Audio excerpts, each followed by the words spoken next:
pessoal, tudo bem com vocês? Eu espero muito que sim. Vocês me pediram tanto, mas tanto para trazer receita de salgados aqui, que eu vou trazer aqueles salgados que vocês amam, né? Simples, rápido e prático.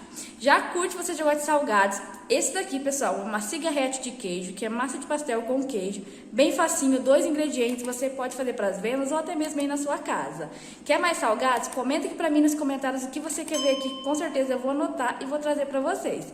Fazendo isso, vem comigo. Você vai precisar de um queijo que derreta. Eu tô utilizando aqui o queijo Minas padrão. E esse daqui, pessoal, olha, é aquele Minas padrão bem sequinho, tá bom? Mas você pode utilizar aí um queijo mussarela, tá bom?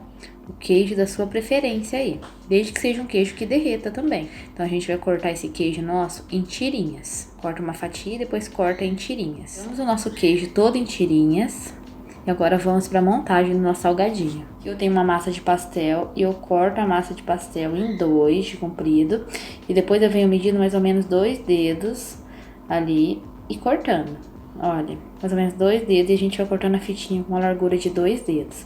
Vai fazendo aí com a quantidade de salgadinhos que você quer preparar. E aqui, olha, uma fitinha que eu cortei, um pedacinho do queijo. Vou pegar aqui uma água com o dedo, olha, e vou molhar ali a lateral, a bordinha ali da massa do nosso pastel. E agora a gente vai fazer tipo um rolinho, pessoal, desse jeito aqui, olha.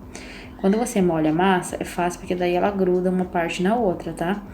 Daí, olha, essas rebarbas que sobram, se você quiser ficar com elas, você deixa aí. Eu gosto de cortar um pouquinho da rebarba ali com a faca. Vai ficar bem certinho. Desse jeito aqui. Aí eu dou uma prensadinha com a mão pra não acabar estourando. E daqui é só você fazer assim com todos. Olha, tá todos os meus salgadinhos que eu já enrolei. E aqui eu tenho uma panela e vou colocar óleo nela. Mais ou menos 2 dedos de óleo que dê pra gente tá fritando o nosso salgado. Vou deixar esse óleo esquentar bem. Se o nosso óleo esquentou bem, é só colocar os salgadinhos ali. Eu coloco de 5 a 6 por vez, tá, pessoal? Pra não acabar estourando e soltando todo o queijo. Depois que dourou, é só você passar pra um prato e se deliciar aí com esse salgadinho.